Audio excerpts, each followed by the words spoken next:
What's up, guys? Welcome back to the review and discussion for UnOrdinary episode 338.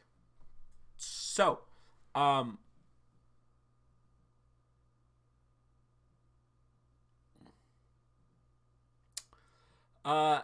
Keen and Evie can stay on for this review and discussion, but this episode is good. It is good. So, as we know, Keen pulls up with and damages a lot of the police force. Byron is in fact there. He is in one of the especially damaged cars, and his driver is knocked unconscious and bleeding from the head from Keen's attack. Byron then takes note of Keen's ability and deduces that it must work similar to a minefield. So, as a grunt officer begins trying to call up for backup, Keen's like the honey badger. Keen don't care. Keen don't give a shit. He blows her up too. He summons a mine under her and kind of like knocks her out. And Cass then starts to confront Keen, noting that Vaughn appears to be disappointed and that this might not have actually been part of his plan. She then confronts Keen, saying that he's going to end up in prison for his action.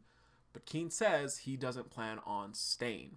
Cassandra then deduces a bit about his ability, that he can control the surrounding area with his ability, and then challenges him by sending out her particles.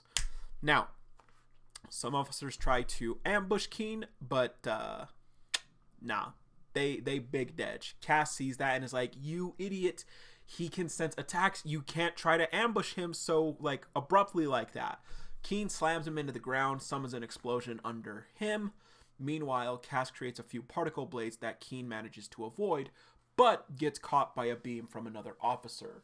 He then summons a mine under Cass and rushes the officer, summoning another mine under him. But Byron uses his ability to stop and absorb the shock. Keen then tries attacking the officer, but Cass uses her particles to kind of block and create a shield. The officer really saves the officer from getting hit by Keen. And she also manages to slice at him a few times. Cass then jumps above Keen with a giant fist, but he manages to use a blast to block the attack. She even mentions that it's a shame that they have to fight like this, which is totally true, because had they waited just a little bit longer, Cass would have totally been on his and Vaughn's side. I have no doubts in that. It would have been rocky, it would have been rough, but Cass was very much like, Cass is on the path of going against the Bureau. She was on the path of seeing the good in Vaughn, or realizing he's not against us. We're just off, she was on the path of realizing he is against us, but we're just awful. We deserve it. Anyway. So, yeah, there's that. Keen then retaliates back by summoning multiple mines under Cass as she tries to avoids one is immediately right after her, but she then uses her particles to kind of enhance herself, I think, and also kind of make her defense a little more sturdy, and she retaliates with more blades that Keen does manage to avoid, but does get caught in Byron's vines. While Byron tries to arrest Keen, Vaughn is forced to act and activates his telekinesis, which launches Byron and Cass back. They kind of slide back, and this then buys Keen some time to break out of the vines. I do wonder, though, if Keen actually was able to get out. I wonder if he could have done that without Vaughn's interference in the attack. But yeah. He then tells Keen that he's disappointed, and this totally makes sense. Vaughn doesn't like that Keen is so attached to him, that he's so lenient on Vaughn. He wants Keen to grow and mature for himself, and not be so dependent on Vaughn, which it does seem like Keen is very dependent on Vaughn in these last few episodes. But he also tells Keen that what Keen did could have been unnecessary. Could have. We don't know for certain, but like I mentioned, Cass was on the verge of realizing that Vaughn was correct. But Vaughn may have been able to either talk his way out, or maybe Cass could have changed sides, in this instance. But that chance is shot down because, like John, Keen may have acted a bit too rashly. Anyway,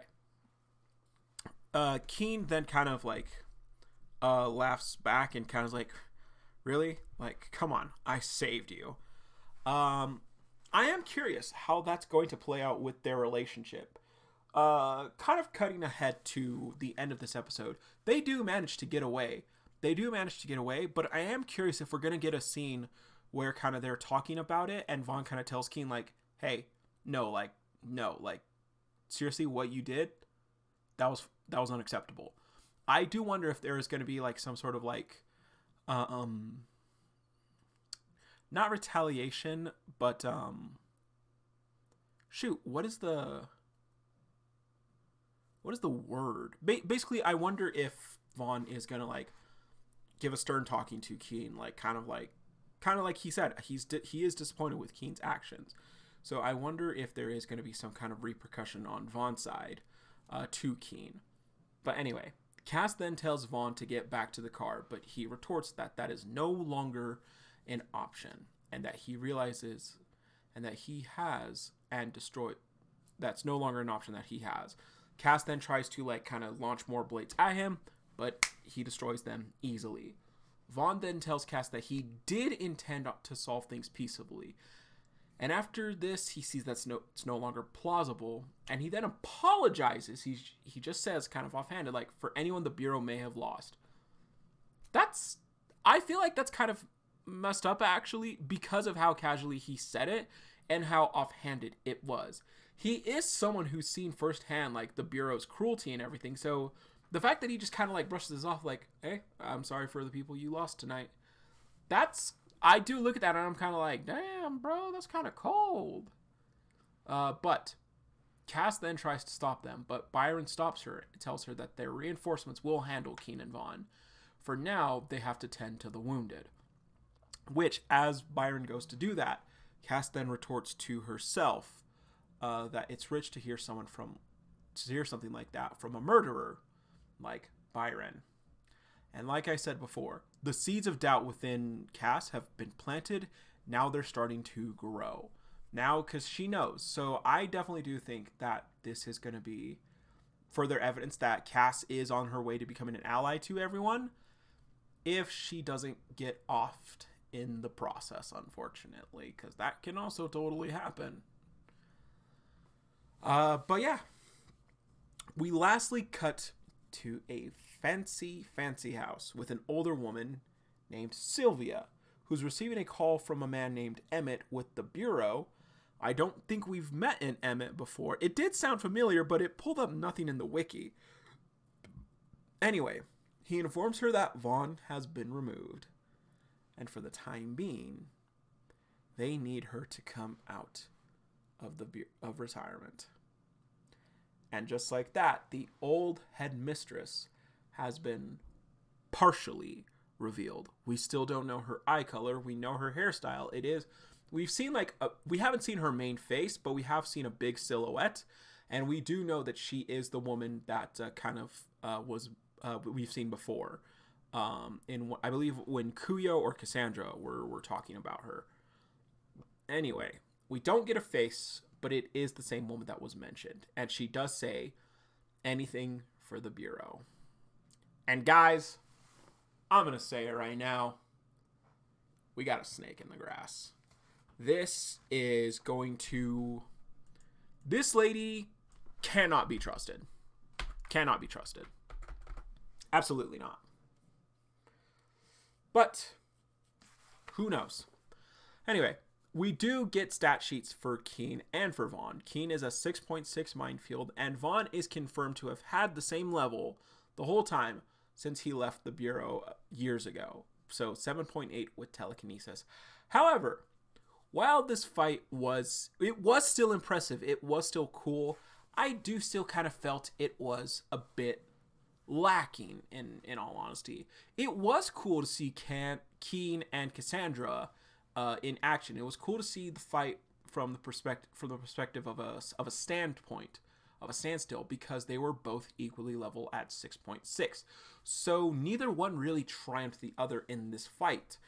And they were both fairly evenly matched, and they both kind of like Keen would retaliate with attacks, but Cass would avoid and dodge. Cass would also retaliate, but Keen again would avoid and dodge. So it was cool because I do believe this is the first time we have seen an equally matched fight. Now, like I said, I do think that neither really trumps the other in this fight. Almost. Because I do actually think Keen slightly gets the edge in this fight. Because we have to also consider Keen was able to hand himself for not only against someone his level, but also handle multiple other opponents for a short while before Vaughn interfered. Like I said, we don't know for certain if he still could have broken out of Byron's vines without Vaughn's interference, but he did still put up a pretty good fight when he was outnumbered. So I definitely do think, like, in terms of stock value right now, I think Keen is just a little bit above Cass right now, if I'm being honest. I do think he gets the edge over this in this fight right now. So yeah, but like I said, seeing two equally matched people, like actually equally matched, go up against each other for the first time was really cool. I do think this fight was a bit lackluster, though, compared to other fights this season and in the return. So, like, if this is the last fight of the season, it leaves a lot to be desired. Like I said, it's not really as good as other fights we've seen in the season, in my opinion. It's nowhere near close to John versus the Royals. Yeah, I'm just saying that right now. If this is the last fight of the season, it's a bit of a disappointment in my humble opinion. But I do think this actually isn't the end. I don't think this was the last fight, because I've been on the UnOrdinary Reddit more recently, and someone brought up a very good point, because Uru said she needed an extra week to prep for the finale. Not that episode 339, the next episode, would be the finale. So we're going to have to wait to see how things go, to be honest. We're going to have to wait to see how things play out. But I do think we may have jumped the gun previously in thinking that episode 339 will be the finale. When it could still be, there could still be a few more episodes. Maybe it will go to 240. Maybe it'll go past 240 or 340. We don't know for sure. But we're just going to have to wait and see. But yeah. So let's just see how things play out.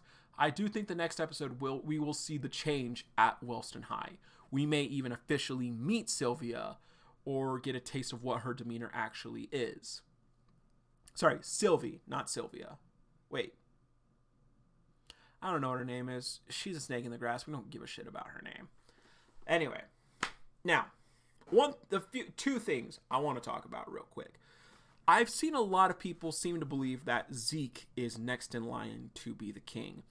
I definitely get where people are coming from with that like Sylvie might choose someone like Zeke if she's gonna turn, the trio over to the authorities. But I honestly don't think that would happen. I don't think anyone in the right mind would choose Zeke. Because Wellston is a school known for prestige, yes, but it's also known for its high concentration of high tiers. Zeke is weak and pathetic compared to everyone else in the grand scheme.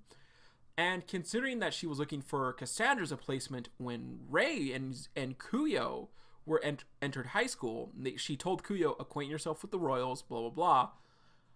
I highly doubt that she wants a simple elite tier who's about to leave to be the one titled king.